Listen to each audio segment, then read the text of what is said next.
Is Michelle Churchill Dworak, and my background was in human resources. I was an HR specialist from 8 o'clock in the morning until 6 o'clock p.m. And then I went home to my, at the time, 2-year-old daughter as a single mom, and we would do dinner time, bath time, reading time, and then I would get her off to bed to go into the basement to do hair. And I would do hair until sometimes 11 o'clock, midnight, and I'd go to bed, and I'd wake up the next day at 5 a.m., and I did that Monday through Friday.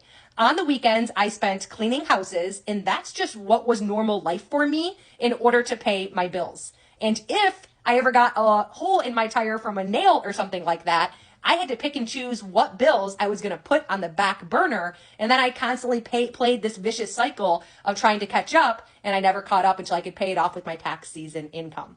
I got to a point where I felt extremely defeated. I had a lot of mom guilt. I got diagnosed with anxiety and depression. I felt underpaid and underappreciated.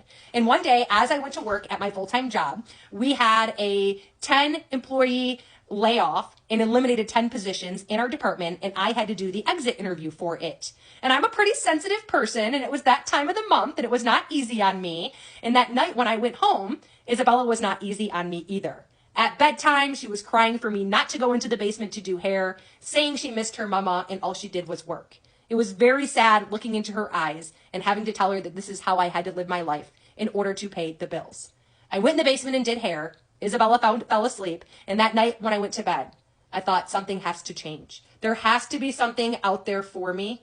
And what I found was I could take my skill set and I could tap into a proven system if I could find 4 hours a week and I could make an additional stream of income. And that additional stream of income was so meaningful to me and Isabella. And month after month, it grew. And I'm not only excited that my 5-year anniversary is coming up, I've helped more people that I can count on all my fingers and all my toes be able to say yes to something they financially could not say yes to before. Or they got to pull back 5 to 10 hours a week and spend that time at home with their family. If you are struggling financially, or if you are unhappy with the amount of money that you are making right now, hit the follow button. Comment below video for a video that made me look twice.